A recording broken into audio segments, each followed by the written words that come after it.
Tú fuiste el verbo en el principio, unigénito de Dios. El misterio de tu gloria, revelado en tu amor. Cuán hermoso su nombre es, cuán hermoso su nombre es, el nombre de Jesús, mi Rey. Cuán hermoso su nombre es, nada se iguala a él. Cuán hermoso su nombre es, no hay otro nombre. Hermanos, seguimos en el Evangelio de Juan. Nos queda por lo menos un par de meses con el Evangelio de Juan y corresponde hoy que leamos los versículos 15 al 31 del capítulo 14. Juan capítulo 14, versículos 15 al 31. Y les voy a pedir que demos lectura porque los puntos tienen algunos versículos mezclados, entonces para que no nos confundamos.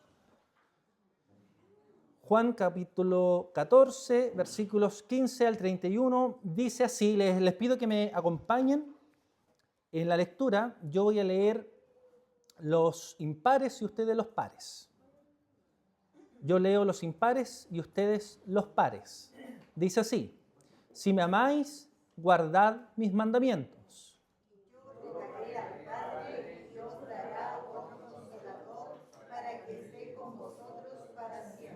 El Espíritu de verdad, al cual el mundo no puede recibir, porque no le ve ni le conoce, pero vosotros le conocéis, porque mora con vosotros y estará con en vosotros.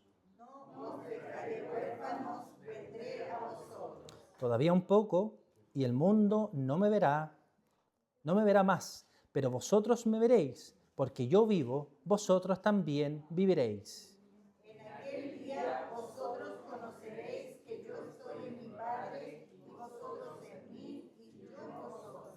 El que tiene mis mandamientos y los guarda, ese es el que me ama. Y el que me ama será amado por mi Padre, y yo le amaré y me manifestaré a él. Le dijo Judas, no Iscariote: Señor, ¿cómo es que te manifestarás a nosotros y no al mundo? Respondió Jesús y le dijo: el que me ama, mi palabra guardará, mi Padre le amará, y vendremos a él y haremos morada con él.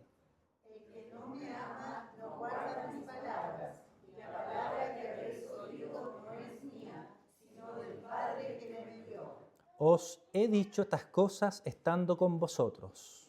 Mas el Consolador, el Espíritu Santo, a quien el Padre enviará en mi nombre, Él os enseñará todas las cosas y os recordará todo lo que yo os he dicho. La paz os dejo, mi paz os doy. Yo no os la doy como el mundo la da. No se turbe vuestro corazón, ni tenga miedo. Habéis oído que yo os he dicho: voy y vengo a vosotros. Si me amarais, os habríais regocijado, porque he dicho que voy al Padre, porque el Padre mayor es que yo. Y ahora os lo he dicho antes que suceda, para que cuando suceda, creáis.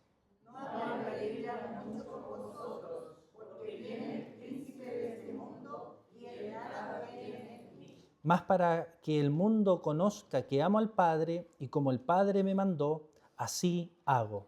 Levantaos, vamos de aquí. Mis hermanos, el tema de nuestro sermón, o el título, es la vida que Cristo nos da. Y para esto veremos tres. ¿Se escucha mal? Vamos a levantar un poquito aquí.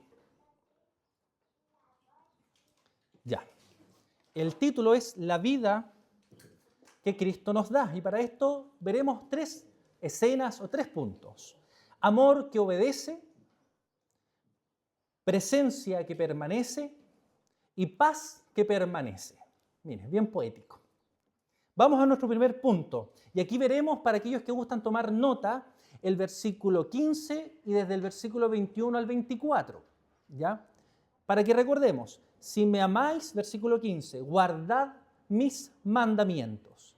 En nuestra primera escena, vemos que Jesús no comienza con una simple emoción, sino con una demanda, con un mandato a sus discípulos. En una sola frase, Él nos confronta con lo que podríamos nosotros decir una verdad ineludible. ¿Y qué es lo que nos dice? Para que presten atención. Dice, el amor que no obedece no es verdadero amor. Esa es la síntesis o la tesis que nos presenta nuestro Señor Jesucristo. Si ustedes se dan cuenta, Él no dice, si me aman, hablarán bien de mí. Si me aman, tendrán una experiencia espiritual. Si me aman, defenderán mi doctrina, la iglesia. El Señor dice, si me aman, ¿qué cosas haremos? Guardaremos sus mandamientos. Amar a Cristo, entonces, no es solo admirarlo como un Señor, como un maestro, como un buen personaje histórico. No es solo respetarlo. Amar a Cristo es someterse voluntariamente a su palabra, a sus mandamientos, a su soberana voluntad. Y esto, mis hermanos, confronta directamente una fe cómoda y cultural. Hermanos, nosotros podemos emocionarnos en la adoración, cantar y lágrimas pueden correr sobre nuestros ojos. Y aún así podemos resistir y no obedecer los mandamientos de nuestro Señor. Para Cristo, el amor que no obedece es un amor incompleto. Y finalmente, incluso podemos decir que es un amor falso. Por eso el Señor dice, el que tiene mis mandamientos, versículo 21, y los guarda, ese es el que me ama. ¿Se dan cuenta que nuestro Señor es claro? No dice el que intenta, no dice el que habla, sino el que guarda, el que obedece mis mandamientos. Guardar la palabra del Señor no significa que nosotros guardemos nuestra Biblia. Guardar la palabra del Señor implica conocerla, meditarla, atesorarla en nuestro corazón y por sobre todas las cosas ponerla en práctica en nuestra vida diaria y dejar que sea su palabra la que guíe cada acción y cada decisión de nuestras vidas. No nos engañemos, querida iglesia. Si no hay ninguna evidencia de obediencia en la vida del creyente, no estamos frente a una fe débil, sino frente a una fe inexistente. Versículo 22, le dijo Judas, y aquí hace una aclaración, no el Iscariote: Señor, ¿cómo es que te manifestarás a nosotros y no al mundo? Hermanos, la pregunta de este discípulo no es solo la de un discípulo confundido, sino es una pregunta que nosotros también hemos hecho en algún momento. ¿Acaso no hemos orado, Señor, ¿por qué no te muestras al mundo? ¿Por qué no vienes pronto? ¿Por qué no te manifiestas de una vez para que todos crean en ti? Pero Jesús no responde como muchos esperaríamos. Él no habla de señales sobrenaturales, espectaculares, ni de manifestaciones públicas. Jesús va directo al corazón y dice en el versículo 23, respondió Jesús y le dijo, el que me ama, mi palabra guardará, y mi Padre le amará, y vendremos a Él, y haremos morada en Él. Aquí está el punto central. Jesús no dice el que me admira, el que habla de mí y sabe teología, sino que dice el que me ama. Y ese amor se prueba no solo con emociones, sino con obediencia. Iglesia, escuchemos esto con honestidad. No podemos decir que amamos a Cristo si no guardamos su palabra. No estoy hablando del pecado con el cual batallamos todos los días. Yo soy consciente, mis hermanos, que pecamos, que luchamos. Pero una cosa es luchar en contra del pecado y otra cosa es entregarnos al pecado sin obedecer al Señor y sus mandamientos. Miren la promesa que nos hace nuestro Señor. Mi Padre le amará y vendremos a Él y haremos morada con Él. Y esto yo no sé si a ustedes les pasa, pero es asombroso. Dios, mis hermanos, Dios, el ser más extraordinario, el ser más hermoso, habita dentro de nosotros. No estamos hablando de una visita ocasional, sino que estamos hablando de una morada permanente.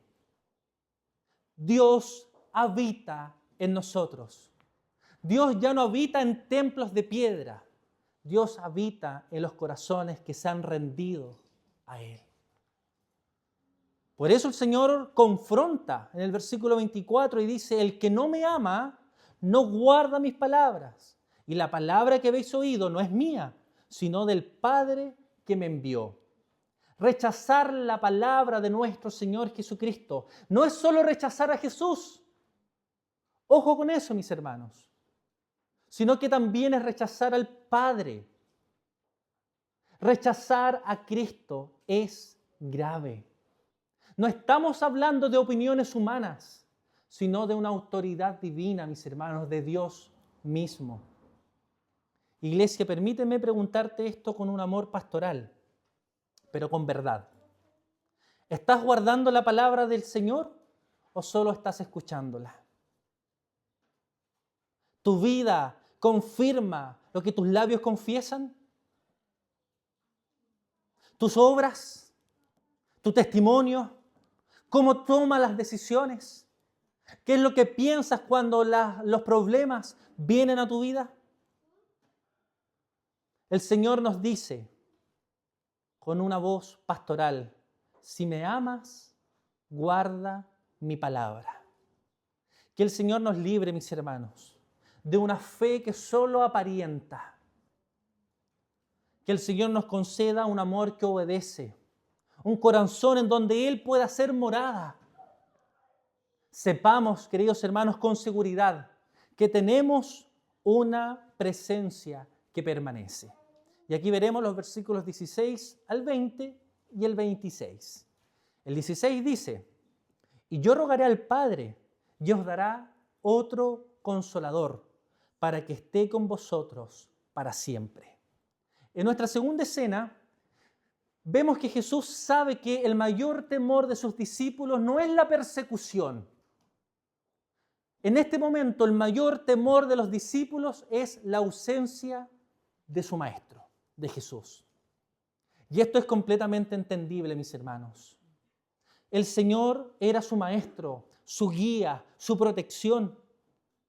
Y ahora les está diciendo que se va. ¿Logramos ponernos en el papel, en el lugar de sus discípulos?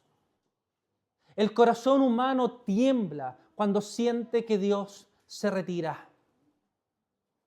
Pero Jesús no responde a ese temor con un consuelo emocional, con un consuelo barato, sino que responde con una verdad gloriosa y le dice, y yo rogaré al Padre y os dará otro consolador para que esté con vosotros para siempre. Yo no sé si ustedes logran percibir el carácter de nuestro Señor Jesucristo, mis hermanos. El Señor siempre se da el tiempo. Siempre se da el tiempo para consolar los corazones de sus discípulos. Siempre está atento. Y aunque a veces los confronta con la verdad, con la tosudez de su corazón, siempre es pastoral y siempre es amoroso. Y les dicen, no se preocupen, les daremos otro consolador. Podríamos decir que este versículo 16 dice lo siguiente, el Hijo ruega, el Padre envía, el Espíritu Santo viene. Aquí no estamos frente a una doctrina secundaria, sino ante el corazón mismo de la fe cristiana. La salvación es una obra trinitaria, desde el principio hasta el final. Versículo 16 dice otro consolador. Y la palabra otro significa otro de la misma clase. Y esto es importante que nosotros entendamos, mis hermanos, porque se han levantado herejías frente al Espíritu Santo, diciendo que el Espíritu Santo es simplemente un poder activo, que simplemente es la fuerza de la deidad. Lo que el mismo Señor Jesucristo nos está diciendo es que el Espíritu Santo es Dios, que es otro de la misma clase, con el mismo poder, con la misma autoridad. Es Dios mismo obrando de una manera distinta, pero igualmente poderosa.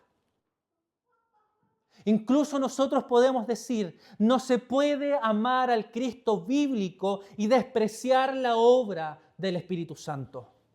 Rechazar al Espíritu Santo es rechazar el medio que Cristo ha establecido para que tengamos una comunión con Él. Por eso el Señor dice en el versículo 17, el Espíritu de verdad, al cual el mundo no puede recibir, porque no le ve ni le conoce, pero vosotros le conocéis, porque mora con vosotros y estará en vosotros. En el Antiguo Testamento, el Espíritu Santo venía sobre ciertas personas específicas, reyes, sacerdotes, profetas. Y el Espíritu Santo, en su poder activo, iba y venía, no en la salvación, sino en ese poder activo. Pero ahora, a través de la obra de nuestro Señor Jesucristo, el Espíritu Santo habita permanentemente en cada creyente verdadero. Y esto, mis hermanos, debe llenarnos de alegría, de gozo. Hermanos, nosotros no somos capaces de hacer nada si no es por el Espíritu Santo. No somos capaces de orar porque oraríamos mal y la oración no llegaría ante su trono. No seríamos capaces de ir ante el Señor Jesucristo porque es el Espíritu Santo quien transforma nuestro corazón para que confesemos que Cristo es Señor y Salvador. Si el Espíritu Santo no estuviese en nuestras vidas, estaríamos perdidos en nuestros pecados porque es el Espíritu Santo quien nos hace arrepentirnos de nuestros pecados y que no caigamos en ellos. Mis hermanos, somos dependientes completamente del Espíritu Santo. Y lo mejor de todo es que el Señor nos está diciendo que el Espíritu Santo no nos visita, sino que Él reside en nuestras vidas. Lo que nos dice el Señor Jesucristo, que el Espíritu Santo no entra y sale de nosotros, sino que permanece en nuestros corazones. Tristemente, muchos cristianos viven como si el Espíritu Santo fuera un invitado ocasional, cuando en realidad es un habitante permanente. Algunos hermanos nuestros miran al Espíritu Santo de esa forma. No caigamos en eso. Sepamos que el Espíritu Santo está constantemente en nuestras vidas. El Espíritu Santo está hoy, mis hermanos, en medio nuestro y dentro nuestro.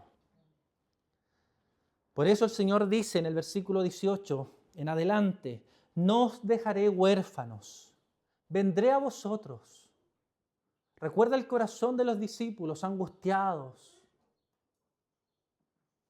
adoloridos, tristes, escuchando estas palabras de su Señor. No os dejaré huérfanos, vendré a vosotros. Todavía un poco y el mundo no me verá más, pero vosotros me veréis, porque yo vivo, vosotros también viviréis. En aquel día vosotros conoceréis que yo estoy en mi Padre, y vosotros en mí, y yo en vosotros. El Señor dice, porque yo vivo, vosotros también viviréis. Y esto es extraordinario, hermanos, porque Jesús lo que está haciendo acá es conectar la vida del creyente, es decir, nuestra vida, con su propia vida. ¿Se dan cuenta de eso? Lo que el Señor está diciendo acá es que nuestra vida como creyentes está conectada directamente a su vida y a su resurrección. Nosotros no somos cristianos o no vivimos la vida cristiana por imitación, sino por unión a Cristo. Y ya que estamos unidos a Cristo, podemos ser cristianos, hermanos. Podemos tener seguridad de nuestra salvación. Podemos llamarle a Dios nuestro Padre. Podemos recibir todas las promesas y su herencia eterna y perfecta. Vivimos porque Cristo vive en nosotros. Una fe, hermanos, que no depende del Espíritu Santo, termina reduciendo a Cristo solo a un modelo moral. Y eso es lo que nosotros vemos en la historia. Hay grandes personajes en la historia que reconocen la importancia de Jesús, pero como un maestro, como un buen orador, como un buen profeta, pero no como un Salvador viviente. Porque es imposible reconocer a Jesús como Señor y Salvador de nuestras vidas si no es a través de ¿quién? Del Espíritu Santo. Jesús promete en el versículo 26, mas el Consolador, el Espíritu Santo, a quien el Padre enviará en mi nombre, Él os enseñará todas las cosas y os recordará todo lo que yo os he dicho. Esto, mis hermanos, no significa nuevas revelaciones que contradicen la Escritura. Ya no necesitamos nuevas revelaciones, porque su palabra ya está completa. ¿Qué significa entonces las palabras de nuestro Señor? Significa que el Espíritu Santo nos ilumina, graba la verdad del Evangelio en nuestro corazón y aplica el Evangelio a la vida diaria. Desde una teología reformada afirmamos que la Escritura es suficiente. Afirmamos, mis hermanos, que las Escrituras es suficiente. Y es el Espíritu Santo quien nos capacita para poder entenderla, para poder amarla y para poder obedecerla. Si no es a través del Espíritu Santo, no vamos a amar nuestras Biblias. Si no es a través del Espíritu Santo, no vamos a obedecer su palabra, mis hermanos, porque moralmente no podemos. Moralmente no podemos obedecer al Señor. Biblia sin el Espíritu produce orgullo. Espíritu sin Biblia produce error. Dios ha unido ambas cosas y nosotros no somos quienes para separarlas. Necesitamos, hermanos, empaparnos del Espíritu Santo, dejarnos guiar por Él, hablar más de Él, ser más consciente que lo necesitamos. Pero esto no quita que nosotros conozcamos nuestras Biblias, que nosotros imploremos que el Señor nos ilumine. Cualquier extremo es malo. Aquellos que solo quieren vivencias con el Espíritu Santo y aquellos que solo conocen de la Biblia, pero no se someten a la voluntad de su Señor. Queridos hermanos, antes de hablar de obediencia y de paz, nuestro Señor nos recuerda algo esencial. No podemos vivir la vida cristiana solos. Somos dependientes de Dios. Somos dependientes de Él y de nuestros hermanos.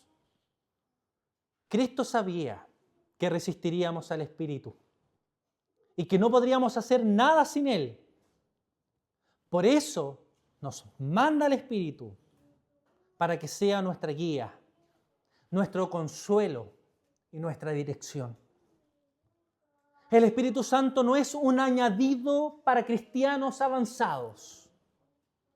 No es algo que tú logras desbloquear cuando ya llevas muchos años como cristiano y ahora viene entonces el Espíritu a tu vida. El Espíritu Santo es el regalo indispensable para todo creyente verdadero. Cada persona aquí presente que ha confesado que Jesús es su Señor y su Salvador, lo ha hecho a través y por la guía del Espíritu Santo y permanece en la fe porque es el Espíritu Santo quien lo guía. No necesita, mis hermanos, ser bautizado con el Espíritu Santo como muchos creen. No necesitas que en tu vida se manifiesten cosas sobrenaturales, como algunos creen. Necesitas empaparte de su palabra y obedecer sus mandamientos. El regalo indispensable para todo creyente verdadero es el Espíritu Santo.